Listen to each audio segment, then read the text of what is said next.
Have you ever come to a stop and as your foot hits the brake, your car starts to shake? Well, this is what we call judder. Judder is a vibration that can be felt in the seat or steering wheel, but it will not cause pulsing of the brake pedal. In this video, we'll dive into why this happens and how to fix it.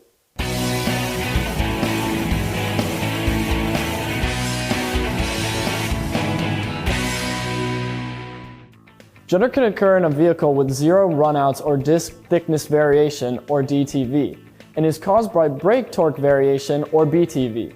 DTV is a variation in thickness of the disc rotor braking surface as it rotates on the axle. And BTV occurs when there is a variation of torque across the surface of the rotor that causes the rotor to slip and catch as brake pads pinch the rotor.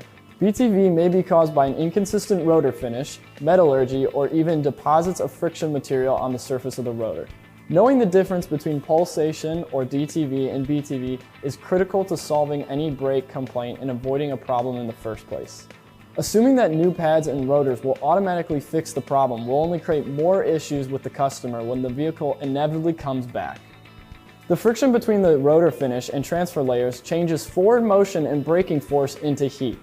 But there is a lot of science that goes into what happens at the molecular level to make that happen. Most semi-metallic brake pads use the two different surface materials of the pad and rotor to make friction.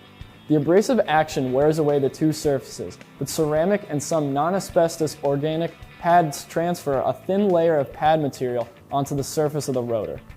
The transfer layer is bonded to the rotor's surface and cannot be washed away by water or wheel cleaner. The only way to remove it is by using a brake lathe or abnormal heat. With this type of pad, it is critical to machine the rotor with the correct surface finish and follow the recommended break-in procedure so the transfer layer can be established.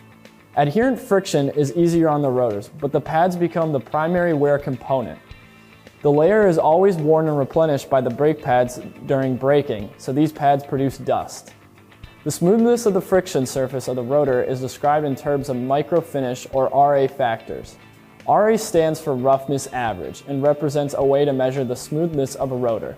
Most lathes on the market will yield very acceptable RA factors when they are in good conditions and are used properly. The finish is essential to transfer materials for organic and ceramic friction materials. The correct finish is also essential for semi-metallic pads so that they can have the correct coefficient of friction during initial break-in. To stop judder in your car, it is vital to look at rotor finish, metallurgy, or uneven deposits of frictional material on the surface of the rotor. Looking at all these variables is the only true way to understand what is causing brake torque variation. I'm Brian Coote, coming to you from the Tire Review Continental Tire Garage Studio. Thanks for watching.